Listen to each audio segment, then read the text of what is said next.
해야 돼. 너 진도는 나가야 되니까 지금. 한 명도 안 와요. 그러게. 10분 지났거든요. 10분 지났어. 131페이지 잠깐 하나 빼먹은 게 있어갖고 중학교 때 배우긴 한 건데 앞에 내용이 안 나왔거든요. 선생님 빼먹으려고 빼먹은 게 아니라 앞에 내용이 안 나왔다는 거라. 기단 나오지? 기단이 31페이지 문제 10번에 이제 나왔는데 앞에는 기단이 그냥 공기 덩어리라고만 나오고 그냥 말아버릴 거 없고 우리 중학교에서는 기단에 대한 설명이 좀 나오긴 하는데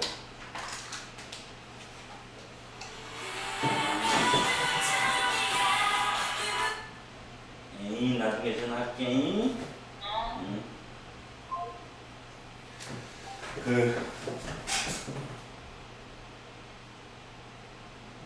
우리가 왜 설명을 안 했을까?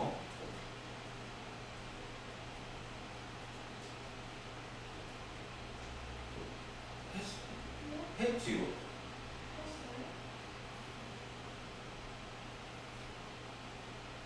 녹화 됐겠다. 이걸 앞에 빼먹으진 않았겠다. 그냥 보자. 내가 기억이 안 나서 설명을 해준 기억이 안 나서 119페이지에 나온 내용인데 제일 밑에 이 기단은 이동하면서 변질될 수 있어요? 변해. 그러니까 특히나 이 경우 지금 가 같은 경우에가 특히 중요하다고 했는데 창기단, 그러니까 우리나라로 본다면 이제 시베리아 기단이 겨울에 이제 춥잖아. 한랭한 육지에서 이제 이동하다가 서해안이 상대적으로 따뜻한 거야. 겨울 바다에도. 그래서 수증기를 많이 머금게 되는 거지 이제. 한랭 건조한 기단이 따뜻한 바다를 지나가면서 밑에가 수증기를 유입하면서 위에 공기는 차니까 순간적으로 저군형 기온들이 막 생긴단 말이야. 그래갖고 저게 겨울이면 어떻게 돼? 겨울이면 이쪽으로 육지로 올라와서 폭설을 내리는 거야. 서해안에 눈이 많이 내리는 경우가 그런 경우거든. 겨울에 이렇게 변질될 수 있다는 거. 마찬가지로 따뜻한 육지에서 찬 바다를 지나갈 때도 마찬가지로 여기서 이제 이슬비가 여기서 많이 생기지. 그런 내용들을 참고로 좀 봐주다. 그리고 오늘 배울 부분은 이제 전반적인 내용들은 했고 134페이지 134페이지 태풍과 우리나라 주요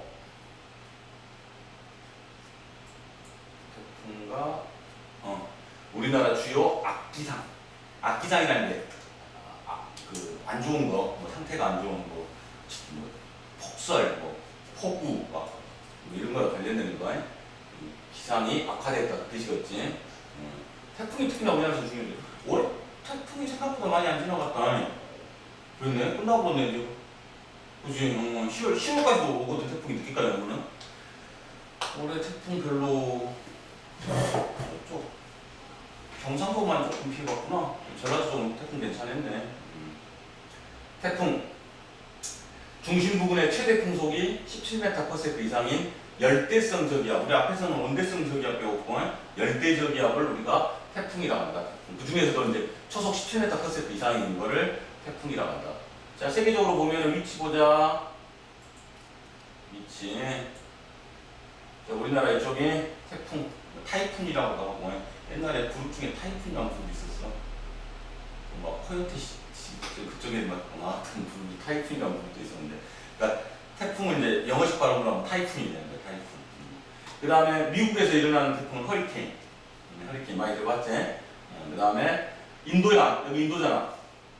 인도양에서 일어나는 걸 사이클론이라고 해. 사이클론. 이름이 조금씩 다 틀린 거야. 그 다음에 여기 호주 이쪽이잖아. 호주 이쪽에서 일어나는 것을 이걸 옛날에 여기서 빼고 이름이 없어지는 거 몰라도 밀리밀리라고 했거든. 밀리밀리. 그래서 태풍이 전 세계적으로 이름이 4가지가 있어요.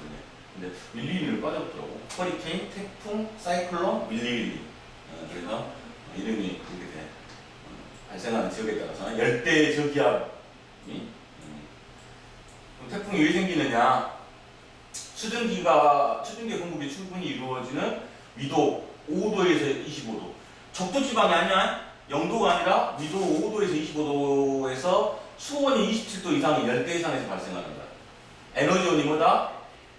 수증기가 물방울로 옮겨가면서 방출되는 음결열. 이걸 좀 어려운 말로 음결잡열이라고 한다. 음결잡열. 음결잡열. 이 수문열이라는 뜻이야. 수문열. 이 수문열을 잡열이라고 해. 잡열. 음결잡열이라고 한다. 그래서 이게 이제 태풍의 에너지원입니다. 우리 앞에서 배웠던 원대성 저기압은 위치 에너지 감소에 의한 거였단 말이야. 에너지원이 정확히 둘 다 알아둬야 돼.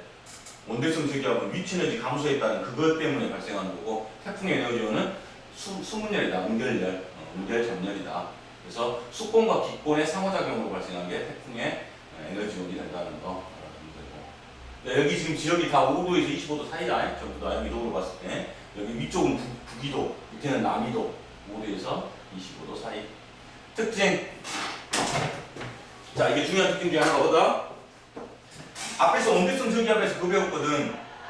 온대성 저기압은 한랭전선하고 원난전선이 있었잖아. 전선을 동반하는데 태풍은 전선이 없어. 태풍은 전선이 없다는 게 여기 가장 큰 차이점이고, 그 다음에 등압선이 조밀한 동심원 형태를 이룬다. 바람이 엄청 세니까 엄청 등압선이 간격이 좁고, 주로 보면 우리나라에서 7월에서 9월 사이에 집중적으로 지나가고, 그 다음에 짧은 기간 동안에 대규모 에너지를 고위도 지역으로 이동시켜서 지구의 열 평형에 기여한다. 그런 거가 나와 있고. 태풍의 구조. 지름이 수백 킬로미터. 우리나라가 없잖아. 태풍 보면은 공기가 시계 반대 방향으로 불어 들어가는. 이거 똑같아. 원대성 저기압도 반시계 방향으로 불어 들어갔거든. 북한거에서는 이건 똑같아. 시계 반대 방향. 그러면서 상승하면서 두꺼운 정나운이 발달하고, 가장자리는 저군형 구름이 발달하고, 태풍의 눈 대략 중심으로부터 30에서 50km에 이르는 범위로 약한 하강 기류가 발생한다. 우리 물놀이 하다 보면 대야에다 물 떠놓고 손 막 돌리면 가운데 쏙 들어가잖아. 그렇게 그런 식으로 돼가지고 순간적으로 전 가운데는 약한 하강 기류가 발생하면서 밤하늘의 별도 보여. 구름 여기서 그리고 딱 그래갖고 하늘의 별도 보이는 거야. 태풍의 눈이. 그래서 약한 하강 기류가 여기서 살짝 발생해. 왼쪽 오른쪽 이렇게 돌고 있지. 그 다음에 이 그래프 보면은 파란색이 기압이거든. 약한 하강 기류가 발생하더라도 기압이 가운데서 낮아. 그 다음에 빨간색은 풍속. 풍속은 갑자기 가운데서 떨어졌잖아. 줄어들었잖아. 태풍의 눈에서는 바람이 거의 안 불거든. 그래서 한산에 선생님 어렸을 때 한번 태풍의 눈에 한번 들어간 적이 있어. 제 목포에 살 때. 초등학교 6학년 때인데 아침 학교 가다가 친구 둘이 가고 있는데, 친구랑 같이 가고 있는데 친구가 우산 풀었다고 집에 가보더라고. 열심히 가고 난 갔는데 열심히 가고 교문까지 갔거든. 신대. 태어나서 학교를 처음 쉬어본 것 같아. 선생님이 고등학교 졸업할 때까지 학교를 뭐 자연재해로 쉬어본 적이 한 번도 없었는데 그날 처음 쉬어봤어. 초등학교 때. 태풍의 눈이 목포를 강타해버렸어. 집에 나중에 돌아왔더니 엄청 바람 세게 불다가 갑자기 조용히. 태풍의 눈에 딱 들어와 본 거야. 그때부터는 조용하더라고. 그래서 갑자기 이게 지금 이 그래프가 나중에 나올 때 파란색이 기압이고 빨간색이 풍속인 줄 알아야 돼. 이건 안 줄 거라고. 기억 니은 거 준다고 문제안에서. 그래서 풍속이 갑자기 떨어지는 거지. 의외로 아까 말했지만 태풍의 눈이 지금 하강기가 약하게 발생하더라도 기압은 가장 낮아. 그런 거 알면 되고. 이동 경로는 포물선 궤도를 그리면서 고위도 지방으로 북상한다. 밑에 지도를 해줄게. 발생 초기에는 우유풍의 영향으로 북서쪽으로 이동하다가 편서풍이 무슨 얘기냐면, 지금 위도 30도 이하에서는 우유풍이 이렇게 분단 말이야. 동풍계열이 바람이 부니까 약간 이쪽으로 치우치는 거지. 전체적으로 동풍계열이니까 이렇게 부는 거잖아. 그러니까 태풍이 이쪽으로 치우치다가 30도가 되면서 여기서 편서풍 지대가 된단 말이야. 그래서 여기서 또 방향이 꺾이는 거야. 그래서 태풍이 오다가 위도 30도를 지나가는 순간 속도가 살짝 느려지면서 꺾이기 시작해. 그래갖고 나중에 편서풍을 제대로 타면은 점점 빨라지지. 일반적으로. 그래서 지금 이거는 왜 그러냐면 6월달에는 보통 이렇게 오는 거고 7월, 8월, 9월, 10월 되면 왜 이렇게 가냐면, 여기서 중요한 게 뭐냐면 우리나라에서 앞에서 기단 배웠을 거예요. 이렇게 4개로 나눠가지고 시베리아 기단, 양쯔강 기단, 북태평양 기단, 오후측계 기단인데 이 태풍의 경로는 이 북태평양 기단이 아주 중요해. 북태평양 기단이 발달하면 북태평양 기단이 이쪽에서 있는데 발달하면 이쪽으로 밀고 오거든. 그러니까 북태평양 기단이 발달하면 이렇게 밀어버리니까 약간 이쪽으로 가버리는 거고.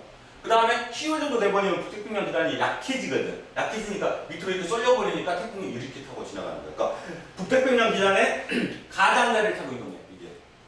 그러니까 뭐 만약에 10월이라 하더라도 북태평양 기단이 세버리면 우리나라 쪽으로 밀어버리거든. 북태평양 기단이 태풍을. 그래서 여기 칠 수가 있는 거고. 마찬가지로 7월, 8월이라 하더라도 북태평양 기단이 얼마만큼 성장하냐에 따라서 태풍이 밀리고 덜 밀리고 하는 게 달라지는 거야. 그래서 북태평양 기단의 가장자리를 통해서 이동한다. 그런 얘기고. 그 다음에 태풍의 특징이 또 뭐냐? 밤낮 그 얘기 나오잖아. 우리 뉴스에 보면은 우리나라가 태풍에 위험반원에 걸려있다. 안전반원에 걸려있다. 그 얘기를 하거든요. 기본적으로 무역풍 지대에서는 똑같아. 무역풍이든 편서풍이든 똑같은데 무조건 진행 경로의 오른쪽은 위험해. 진행 경로의 오른쪽은 위험해. 왜냐하면 바람이 편동풍하고 무역풍하고 아까 반시계로 불어 들어간다 했잖아. 이게 만나. 여기는 같이 만나니까 세고 여기는 부딪히거든. 얘랑. 그러니까 여기가 좀 약해. 그래서 여기가 안전반원이고 이거 위험반원이고. 편서풍 지대도 마찬가지야. 지금 이쪽하고 이쪽이 같아갖고 오른쪽이 강하고 이쪽이 부딪히니까 약해져. 그래서 오른쪽에 끼어있냐 왼쪽에 끼어있냐가 문제는 거지. 봐봐. 이렇게 지나가잖아. 만약에 10월달 형태로 지나가 버리면 우리나라에 오른쪽에 다 걸려있잖아. 전부 다. 쑥대밭이 되는 거야. 우리나라. 그러니까 서해안 타고 올라가 버리면 우리나라 쑥대밭이 돼. 태풍이. 가운데를 통과하면 경상도가 피해가 더 많지. 전라도보다 자체가. 그리고 이렇게 지나가면 우리나라한테 영향을 좀 덜 주고 일본한테 영향을 많이 주겠지. 자체가. 그래서 오른쪽이 위험반원이라는 거 좀 알아둬야 돼. 태풍의 이동 경로에서 오른쪽이야. 그게 위험반원이야. 그래서 위험반원, 안전반원 알아두면 되고. 여기서는 좀 어려운 말로 가항반원이라겠지. 안전반원을 가항반원. 위험반원은 태풍의 경로의 오른쪽이라고 해. 그래서 대기 대수면의 방향하고 같다 보니까 위험하다는 거. 아까 나와있지. 북태평양 고기압이 발달할 때에는 고기압의 서쪽 가장자리를 따라 이동한다 나와있고, 그 다음에 그 아까 말했더니 무역풍 지대에서는 북서쪽으로 이동하다가 편서풍 지대에서 북동쪽으로 다시 방향이 바뀌기 때문에 이 모양이 무슨 모양이야? 포물선. 이게 포물선 모양이지. 그래서 풍의 이동 경로고. 자, 여기서 제일 중요한 거 요거야. 무지막지하게 중요하다. 태풍에서 가장 어려우면서 가장 중요한 거. 자, 요거를 할 거예요. 요거를. 자, 요거 엄청 중요하다. 무슨 얘기냐면 관측자가 이렇게 있는데 태풍이 이제 밑에서부터 발달해 갖고 이 태풍이 관측자의 여기 사이를 통과한다고. 이렇게 통과할 때 여기 있는 사람하고 여기 있는 사람의 바람의 방향이 어떻게 바뀌느냐에 대한 문제야. 바람의 방향이 어떻게 바뀌느냐. 근데 태풍이 아까도 말했지만 반시계 방향이니까 이렇게 불어 들어온다고. 이렇게. 반시계지? 이렇게 되잖아. 지금 자체가. 반시계로 다 돌린 거야. 지금 모양 자체가. 근데 이 태풍이 이렇게 지나가니까 관측자의 왼쪽을 지나간다고. 지금. 여기 일단 여기 보지 말고 여기 먼저 해.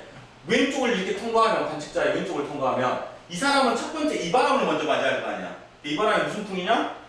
가운데다 십자가 그려야겠지? 북동풍 계열이에요. 북동풍 계열. 그러니까 처음에는 북동풍이 불어와. 북동풍이 1번. 그러다가 가운데 정도 가면은 옆에 바람을 맞을 거 아니야. 2번 바람을 맞을 거 아니야. 그럼 여기가 거의 동풍 계열이 돼. 동풍 계열. 동풍 계열의 바람을 맞은 다음에 태풍이 이제 이만큼 가버리면 밑에 거를 받을 거 아니야. 바람이. 그럼 무슨 풍이냐? 남서풍이 되지 이거? 남동풍이구나.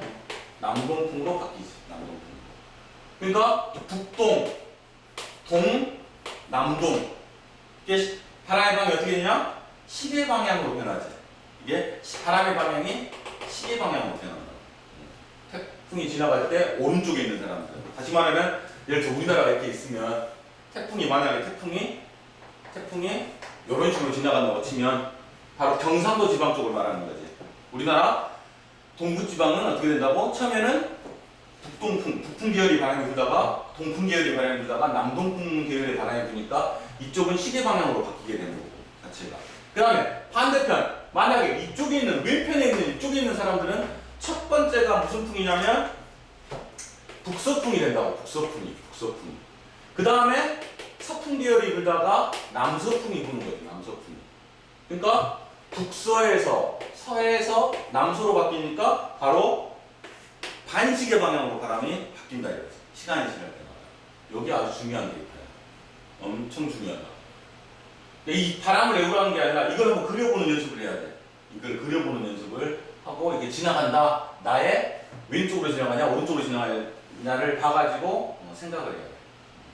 그래서 관측자가 오른쪽에 태풍이 지나갈 때 관측자가 오른쪽에 있으면 시계 방향, 왼쪽에 있으면 반시계 방향으로 바람의 방향이 바뀐다는 거. 이게 아주 중요해. 이게 제일 까다로운 문제거든, 이쪽에서. 그러니까 이거를 그림으로 안 주고 말로 줄 수가 있다. 말로 주면 이제 이 바람을 그려보라고. 처음에 북동풍이 불었는데 그 다음에 동풍계열이 불고 그 다음에 남서풍이 불었다. 또는 그래프로 줄 수도 있어. 데이터 좀 찍어놓고 막 이렇게 듣다. 아 그러면 이 관측자의 왼쪽으로 태풍이 지나갔구나 이런 얘기야. 관측자의 왼쪽으로. 보통 서울하고 부산을 데이터를 주거든. 서울하고 부산을 데이터를 주고 여기는 여기는 시계방향, 여기는 반시계 방향이야. 만약에 바람이 그러면 태풍이 어디로 지나가냐면 서울과 부산 사이를 이렇게 통과했다는 얘기지. 한쪽은 오른쪽이 한쪽은 왼쪽이냐 자체가. 그렇게 문제를 주기 때문에 꼭 잘 알아둬야 될 상황입니다. 중요하다. 중요해. 바람 방향이 엄청 중요하다. 잘 나온 문제고. 무항구에서 저기압이 통과할 때 프리한 방향. 꼭 태풍이 아니어도 저기압도 이것도 가능해. 저기압이 이렇게 통과할 때도 가는데. 근데 저기압은 잘 문제 이렇게 안 내게 기본적으로. 왜냐면 저기압은 어차피 원대성 저기압이니까 이렇게 이동하니까 이거랑 조금 다른 문제라. 원대성, 열대성 저기압일 때 이걸 많이 내. 태풍일 때. 이건 이제 진짜로 우리나라 데이터. 지금 2도 20도 봐봐. 30도 부분부터 약간 꺾이기 시작했잖아. 그지? 그래갖고 우리나라 야씨 딱 위치가 여기 광주 아니냐? 느낌이 광주 지나가고 있네. 완전 우리나라 강풍이 없잖아. 이렇게 되면 어떻게 돼? 수도권은 조금 더 낫고 그 다음에 경상도 지방, 부산 쪽은 엄청 피해가 심하겠지. 제가 딱 봐도. 그래서 중심기압 봐라. 7월 2일 날이 992였거든. 최대 풍속은 19m/s니까 이미 이때가 태풍이 된 거야. 그러니까 최대 풍속이 어느 정도 되고 막 이럴 때 이제 태풍으로 이름이 지정이 되는 거야, 자체가. 그 다음에 올라오면서 어떻게 됐냐? 올라오면서 바다를 타고 올라오거든. 따뜻한 바다를 타고 계속 올라오니까 에너지가 계속 유입된단 말이야, 따뜻한 바다에서. 그러니까 점점 발달하는 거야, 태풍이. 그러니까 최대 풍속도 어떻게 됐냐?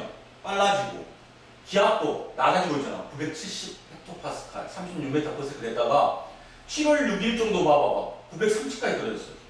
그러니까 기압이 그만큼 많이 떨어졌다는 얘기는 그 주위하고 기압 차이가 많이 난다는 얘기잖아. 주위랑 기압 차이가 많이 나니까 바람이 당연히 더 세질 수밖에 없지, 기본적으로. 기압이 낮으면 당연히 바람이 더 세다. 주위랑 기압 차이가 많이 발생하니까. 그래서 최대 풍속 51m/s까지 발달했네. 근데 더 올라오고 나서 어떻게 되냐? 좀 줄었지. 이건 이제 뭐냐면 위로 더 올라오면 바다의 수온이 더 낮아지잖아. 차가워지니까 조금 에너지가 좀 줄어들게 되는 거야. 그래서 조금 떨어졌네, 지금. 그리고 육지로 올라오게 되면 많이 떨어진다. 왜냐면 육지에서는 수증기의 유입이 없잖아. 그러니까 마찰력도 많이 돼. 부딪히고 뭐 산이라든지 이런 데다 마찰도 많고 수증기의 유입이 없으니까 육지로 상륙하게 되면 태풍은 급격하게 세력이 약화되는 영향성이 있다. 그런 것들이 볼 수 있는 거지. 이번에 나와 있구만. 육지에서 상륙하면 수증기의 공급이 줄고 지표면과 마찰 때문에 중심기압을 다시 높아지고 바람은 좀 더 약해질 수밖에 없다. 이거는 자꾸 나오게 될 거야, 오른쪽 표. 왜냐면 원대성 저기압과 열대성 저기압의 차이점이니까, 기본적으로. 원대저기압, 원대지방. 우리나라 위도는 30도에서 60도 사이가 원대지방이니까 태풍은 5도에서 25도 사이. 그 다음에 위치 에너지고 수증기의 수문력이고 등압선은 원대저기압은 타원형. 그 다음에 태풍은 조밀한 동심원. 그 다음에 전선이 있고 없고. 이동 경로는 보통 원대성 저기압은 중국에서 우리나라 쪽으로 오니까 서에서 동으로 이동하고 여기서는 남에서 북쪽으로 포물선을 그리면서 이동한다는 거 차이점이 수온이 낮은 고위도 해상으로 북상하면서 특히나 육지로 상륙하면서 급격하게 감소하면서 사라지게 되는 거고, 피해는 뭐 다 알잖아요. 많이 경험해봐서 섬이나 해안지방 강풍 피해, 집중호우, 비도 더럽게 많이 내리잖아. 하필이면 이게 뭐랑 만나면 저수가 막 만조 때 만나버리면 이제 해일 피해도 겁나게 클 거고, 그 바닷물도 미입이 많아지니까 문제가 많이 발생하거든. 그런 것들이 피해가 되는 거다. 그런 얘기다. 태풍. 땐 문제는 좀 더 풀어보면 될 거고. 그 다음에 이제 태풍 말고 이제 우리나라에 이제 악기상이 뭐가 있냐? 뇌우. 뇌우. 한자 좀 볼까? 뇌우 한자. 번개내자에 비우자. 번개 치면서 비 내리는 거야. 자주 있는 일이지. 많이 발생. 상층이 불안전하면, 상층 대기가 불안정할 때 보통 뇌우가 많이 발생하지. 일어나는 원인, 천둥 번개를 동반하면서 소나기가 강하게 내리는 현상을 뇌우라고 한다. 뇌우가 발생하는 경우가 전다 아까도 말했지만 대기가 매우 불안정한 경우에 많이 발생하고, 여름철 특히나 국지적으로 봐야 되는 공기가 빠르게 상승하면서 수증기를 같이 갖고 올라가니까, 그래서 원대성 저기압이나 태풍으로 인해서 생기기도 하고, 원대성 저기압에서도 또 이게 뇌우가 발생할 때 있어요. 그 다음에 태풍도 당연히 그런 게 생길 수 있고, 이럴 때 발달하고, 한랭전선에서 찬 공기로 따뜻한 공기가 갑자기 올라갈 때도 발생할 수 있고. 어차피 이 말이 원대성 저기압 같은 얘기잖아요. 단계, 저군 단계, 상승 기류가 강하게 형성되면서 저군이 급격하게 성장하는 첫 번째 단계가 저군 단계. 성숙 단계는 상승과 하강이 이렇게 공존하고 이러면서 막 천둥 번개 치면서 강한 소나기가 내리는 게 성숙 단계. 그 다음에 소멸 단계는 강하게 내리는 소나기로 인해서 하강 기류가 점차 우세해지면서 뇌우가 소멸되는 단계가 소멸 단계. 이렇게 되는 거지. 이것도 가끔 나와 문제 순서가. 뇌우의 피해, 국지성 호우, 딱 같은 지역, 한정된 지역에서 비가 내리는 거는, 심할 때는 선생님이 출근할 때 보면은 저쪽 막 북부 쪽에서는 막 비 내리고 있는데 여기 왔더니 비가 안 내리고 있는 이런 경우도 심한 거 있잖아. 네, 번개, 우박은 왜 생기냐면 내리던 눈이나 이런 것들이 어떻게 돼? 다시 상승기기 때문에 올라가고, 그럼 또 올라가면서 옆에 물방울하고 또 겹친다고. 그러니까 더 점점 사이즈가 커져버리는 거지. 이게 우박이 되는 거야. 이게 자주 반복해버리면 어떻게 돼? 점점 우박이 굵기가 커져버리는 거야. 이게 올라갔다 내려갔다를 반복해버리는 거야. 떨어져야 되는데 다시 상승기만 하고 올라가고, 다시 떨어지고 올라가고, 계속 반복하다 보면 덩어리가 커지면서 생기는 게 이제 우박이지, 우박. 우박 같은 거는 어쩌냐? 여기 나와있네. 중심부에 불투명한 핵이 있고 주위에는 투명한 층과 불투명한 층이 교대로 겹쳐져 있다. 우박에 이와 같은 층이 생기는 까닭은 상승 기류의 세기가 다른 곳을 통과하거나 구름알갱이 농도가 다른 곳을 통과하기 때문이다. 우박이 옛날에 진짜 큰 놈들은 손바닥만한 우박이 미국에 떨어지기도 했어. 맞으면 죽어. 이만한 게 떨어지고 있어. 기록이 15cm도 본 적이 있어. 15cm. 우박. 돌이 떨어진 거야, 하늘에서 진짜. 이게 비닐하우스 같은 거 다 찢어버리지. 비닐하우스에 있는 농작물 피해가 엄청 많이 있지. 우박이 위험해, 우박도. 그리고 이건 또 여기 나와있잖아. 파란 글씨로. 규모가 작아서 예측하기가 힘들어요. 이게 될지 안 돼, 어떻게 될지를 알 수가 없는데. 우박 나와있네. 눈 결정 주위에 차가운 물방울이 얼어붙어서 지상으로 떨어지는 지름 5mm 이상의 얼음 덩어리를 우박이라고 한다. 여름보다는 봄이나 가을에 주로 더 많이 발생한다는데, 여름도 많이 발생하는 것 같은데, 여름에는 왜냐면 좀 더우니까 녹아버리니까 이제 우박까지는 잘 발생하지 않는 거고. 정나는 속에서 얼음 덩어리가 상승과 하강을 반복하여 큰 얼음 덩어리 성장하면 무게를 이용해서 지표면으로 떨어진다. 아까도 말했지만 이런 거에 이런 피해를 준다는 거. 두 번째, 국지성 호우, 집중호우. 짧은 시간 동안에 적은 지역에서 일정한 양의 비가 집중되어 내리는 현상. 보통 1시간에 30mm 이상의 비가 내리거나 하루에 80mm 이상 또는 연 강수량의 10%.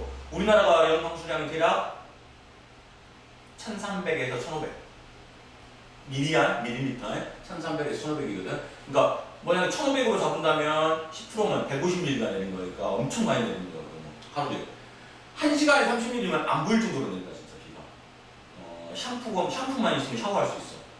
그 정도 비 세게 내리면 야 샤워 꼭지에서 물 나오듯이 나온다고 생각하면 돼. 엄청나게 세게 내리는 비가 1시간에 30mm 진짜 앞이 안 보일 정도로 차를 타고 가면 와이퍼를 최고 속도로 해도 막 보일까 말까 할 정도가 1시간에 30mm 무지막지하게 내립니다. 이게 10시간 내려면 난리 나도 그냥 침수되고 광주 자체가 난리가 나고 그러니까 한 10시간 내리면 300mm 아니야. 근데 300mm면 어마어마하냐 1년에 내릴 비에 10분의 5분의 1이 내려온 거잖아. 300mm가 내려오니까 엄청난 양이야. 하루에 80mm도 무지막지한 양이야. 지금 하루에 80mm도 와 비 이렇게 많이 내리냐 할 정도로 막 하루 종일 이렇게 많이 내릴 수가 있을까? 그래봐야 80mm. 최근에 이런 경우 진짜 많잖아. 막 100mm 그냥 넘어버린 경우 진짜 많아요. 특히나 제주도는 그 규모가 어마어마해. 한라산 같은데 막 며칠 사이에 옛날에 태풍 지나갈 때도 한 3, 4일 사이에 한 400mm 내려오잖아. 제주도 한라산 같은 경우는 생각해 보면 1년에 2000mm 넘게 내리는 것 같아. 그래서 제주도가 뭐가 유명해? 물이 유명해. 그러니까 비가 그렇게 많이 내리잖아. 그럼 한라산 비가 내리면 제주도가 다 현무암으로 돼 있잖아. 그 현무암층을 통과하면서 이제 걸러진단 말이야. 나쁜 것들이. 그래서 밑으로 이제 지하수가 나오니까 제주도 물이 깨끗하고 유명한 거야. 비도 많이 내릴 뿐더러. 그래서 제주도에서 유명한 게 세 가지 있잖아. 돌, 바람, 여자? 돌이었나? 귤보다 세개 유명한 게 있는데 돌, 바람, 여자 그럴 거야. 물? 물이 아니었나? 귤은 아니야. 귤은 나중에 문제고. 원래 우리나라 귤은 대부분 100% 다 제주도에서만 나온다. 근데 지금은 남해안 쪽막 고흥 이쪽에서도 나오기 시작하잖아. 왜냐면 조금 먼데 날씨가 많이 좋아져갖고. 장비는 광주가 그래도 생각보다 비가 많이 내려도 피해가 없는 지역 중에 하나야. 좀 지대가 높은 것 같더라고. 발생 마찬가지로 이 정남인이 포인트야. 두꺼운 구름. 장마전선 태풍은 당연한 거고. 본도 보통 반경 10에서 20km니까 광주 사이즈도 안 되는 절반이나 광주 사이즈 조금 안 되는 광주 사이즈는 되겠구나. 이쪽에서 내리는 거고. 침수가 제일 크겠지. 나중에 집 살 때도 약간 높은 데 사면 좋아. 약간 높은 데. 너무 높으면 힘들고 올라가려면 점점 더 심해질 거야. 앞으로 계속 심해질 거야. 선생님 고등학교 때 한번 목포에 비가 한번 많이 내리는 게 한번 있었거든. 선생님이 약간 높은 지대라고 학교 후문으로 난 등교를 했거든. 근데 오늘 비가 많이 오긴 했어. 그냥 그런 것 같다 하는데 아침에 학교를 갔더니 친구들이 절반 이상 안 나왔네? 그때 절반 이상 안 나온 학생들의 특징이 뭐냐면 정문으로 등교한 애들. 물바다가 됐던 거야 이미. 여기까지 걷어올려갖고 걸어오고 있는 거야. 그래서 학교 운동장을 가봤더니 바다가 돼 있더라고. 그래갖고 밤이 됐는데 가로등이 딱 켜져 있잖아. 바닷가인 줄 알았어. 해수욕장인 줄 알았다니까. 와 그렇게 비가 목포는 바닷가랑 겹쳐 있으니까 그때가 만조랑 겹쳐본 거야. 그러니까 물이 안 빠져버린 거야. 그러니까 하수구로 빗물이 계속 내려가면 바다로 나가야 될 거 아니야. 근데 바다가 꽉 차 있으니까 못 내려가는 거지 자체가. 그런 경우가 딱 한 번 있었던 것 같아. 나중에는 쌤 어렸을 때도 많이 잠기긴 했는데 그때부터 이제 하수 그걸 엄청 잘했어. 시장들이 바뀌면서. 제일 중요한 게 그거도 막 비 올 때 막 잠기는 지대가 많이 있다 보니까 하수 시설을 잘 해놨는데 만조랑 걸리면 하수 시설을 아무리 잘해도 내려갈 수가 없으니까 물이 답이 없어 그런 자체로. 점점 이런 사태들은 심각해질 거니까. 그 다음에 폭설. 이렇게 쌓이는 거 많이 봤지? 한꺼번에 내려버리는 거지. 아까도 말했지만 아까 제일 처음에 말했잖아. 기단이 그 시베리아 기단이 이제 서해안을 지나가면서 파키스탄 바다를 지나가면서 수증기를 해갖고 여기 서해안 쪽에 폭설을 내려버리는 거지 자체가. 당연한 거지. 뭐 피해는 당연한 거고. 그 다음에 강풍 14m/s 이상이 10분 이상 불면 강풍. 근데 아까 태풍이 기준이 17이었잖아. 14m/s 거의 태풍하고 맞먹는 그런 게 있잖아. 강풍 피해는 주로 겨울이 심하다. 은근히 우리나라 겨울에 바람이 세다. 엄청 세다. 칼바람 분다. 학원 뒤쪽이가 북쪽이거든. 골목 엄청 추워. 그렇지. 북쪽인데다가 막 그 건물 사이에 통로가 이렇게 있으니까 그쪽으로 바람이 세게 이제 들어오니까 정말 추워. 그럼 여름 안 녹아요? 그렇지. 잘 안 녹잖아 뒤쪽이. 이쪽이 학원 이쪽 도로 쪽이 남쪽이거든 지금 자체가. 그래서 겨울에 너무 추워. 한파. 저온의 기단이 위도가 낮은 곳으로 유입되어 급격하게 기온이 떨어지는 거. 이것도 마찬가지로 겨울에만 같이 한파. 심지어 막 물도 잘 안 나오고. 학교가 그런 점은 아직 겨울 안 맞이하지 않았구나 아직. 겨울에 그렇게 되면 화장실 물 안 나와. 막혀버리는 그 상태가. 선생님 군대 있을 때 그런 경우 자주 있었거든. 겨울에 추우면 화장실 못 내려. 화장실 볼 수가 없어요. 난리가 나고. 그럼 한파. 기온이 엄청 추워지는 거야. 심지어 이제 저기 수도 계량기 그 서울 같은 데 진짜 많잖아. 그런 경우가. 그래서 막 수도 계량기 덮어놓잖아. 담요 같은 걸로. 광주야 거의 한파 이런 게 있었긴 한데. 작년 겨울에 한번 영하 아마 10도 한번 내리는 거 기록적으로 내려간 적이 있었잖아. 광주에서도. 서울은 어쨌거냐 진짜. 선생님 군대 갔을 때 충격적인 게 경기도에서 근무했거든. 귀마개가 없으면 살 수가 없어. 이 귀마개는 필수야. 이게 생명이야 생명. 귀마개를 이렇게 떼고 돌아다닌다는 것은 동상 걸릴 정도로 추워. 그러니까 기본 겨울 되면 기본 영하 20도는 뭐 훈련 나가면 특히나 온도계 밑에까지나 온도계 빨간 걸 못 본 적이 있어 한번. 2월 28일날 훈련 나왔거든. 7일날 나오고 8일까지 있다가 8일날 복귀했는데 새벽에 근무를 줬는데 온도계 딱 봤더니 온도가 빨간색이 없는 거야. 왜 그러지 봤더니 바닥까지 다 내려간 거야. 영하 20도 이하가 떨어진 거야. 온도계 영하 20도까지 안 됐거든. 와. 2월 28일날 다음날이 3월 1일인데 그때는 얼마나 추웠냐면 밤에 이제 텐트 치고 훈련 나갔을 때 잘 거 아니야. 그러면 속옷 입고 당연히 위에 그 내복 입고 내복 위에 깔깔이라고 있거든. 그거 입고 체육복 입고 그 위에 전투복 입고 침낭 안에 들어가도 잠을 못 자. 너무 추워서. 그러니까 5분 이상 잠을 잘 수가 없어. 자다깨다 너무 추워. 그 정도.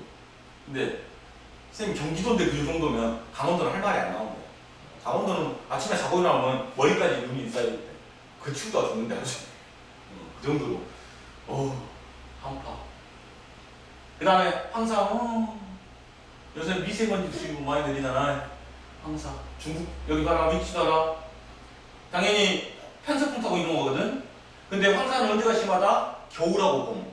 왜 그러냐면 가을은 황사가 거의 없다고 생각하는데, 왜냐면 여름에 비가 많이 내리니까 이쪽이 황토가 그때는 이제 바람에 안 날리는 거죠. 젖어 있습니다. 근데 가을 겨울로 가면서 겨울에가 그 가뭄이 심하거든 전체적으로. 이게 그래서 말라 있는 상태에서 편서풍 타고 이동하면서 이제 들어오는 게 이제 황사지 자체가. 옛날에는 황사가 들어오면 우리나라에 나름대로 좋은 점도 많았어. 그 황토가 쌓이니까 농사 짓기가 좋고 막 그랬는데, 지금은 이제 중국의 일종 공업지대에서 이제 중금속이라든지 대기 오염된 공기들이 많이 들어오니까 이 황사뿐만이 아니라 나머지 것들이 문제가 발생하고, 황사만 들어가면 그래도 좀 나은 편이지. 근데 이쪽에 중국 동부 쪽에, 그치, 중국 동부 쪽에 이제 이런 공업지대에서는 엄청난 게 많이 유입되는 게 문제지. 그냥 황사로 따진다면 여기 보면은 여기 사막이 고비 사막이거든. 고비 사막이 오고, 그다음에 이쪽이 그 옆에 있는 사막이 타클라마칸 사막이라고 있거든. 좀 더 저기 서쪽으로 중부로 더 가면은 이쪽에서 특히나 그러고, 그다음에 이쪽은 몽골지대야. 몽골 쪽이고, 여기는 조금 밑에 보면 항토공원 쪽이라겠지. 좀 더 남쪽에 있는데 전체적으로 여기가 황사의 발원지지. 그래서 옛날에 무한도전에서 여기 가갖고 나무 심고 막 그랬었어. 일본하고 우리나라도 황사 때문에 피해를 많이 볼 거 아니야 기본적으로. 그러니까 우리나라도 많이 이쪽에다가 그 나무 심기도 많이 하고 막 그러는 것 같은데, 그러니까 이쪽에다 그 나무를 많이 심어놔야지 그쪽이 토양들이 조금 더 나무가 이렇게 버텨줄 것 같은데, 그러니까 비 오면 수분을 다 저장시킬 수 있는 게 커야 돼. 그래서 나무를 많이 심는 게 상당히 중요해. 주로 3월에서 5월 발원지에서 강풍이 불거나, 그러니까 여기서 무슨 기야? 황사가 날리기 위해서는 하강기류가 발생하면 당연히 안 날려. 상승기류가 발생할 때, 그때 그러니까 저기압일 때가 이제서 황사가 발생하는 게 높아. 저기압일 때. 그래서 이 저기압 중요하다. 이거 시험에 잘 나오나? 햇빛이 강하게 저기압이 형성될 때 발생하고, 편서풍을 따라서 이동하고, 우리나라는 일본보다 더 가까우니까 당연히 피해를 더 많이 보죠. 기관지연, 천시, 호기질환, 심혈관질환, 안과질환, 기계 고장도 나오고, 항공기 결항도, 농작물 생장 장애에 영향을 여러 가지 주겠지. 황사가. 악기상 피해 줄이는 방법. 번개로 발생한 피해를 줄이기 위해서는 피해치.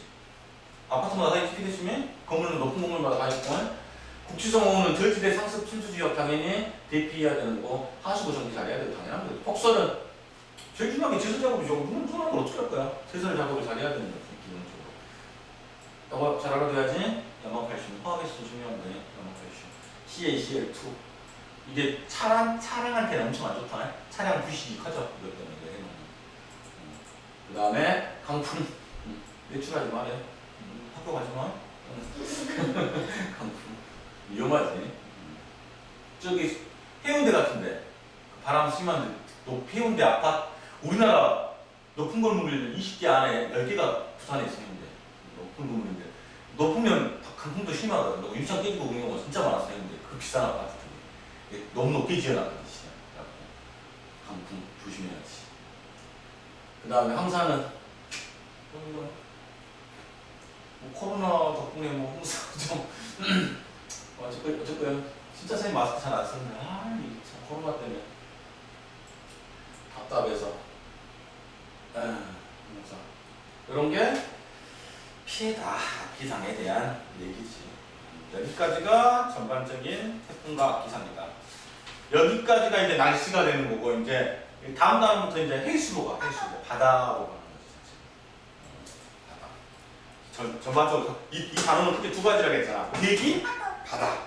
이 두 가지로 구성이 되어 있습니다.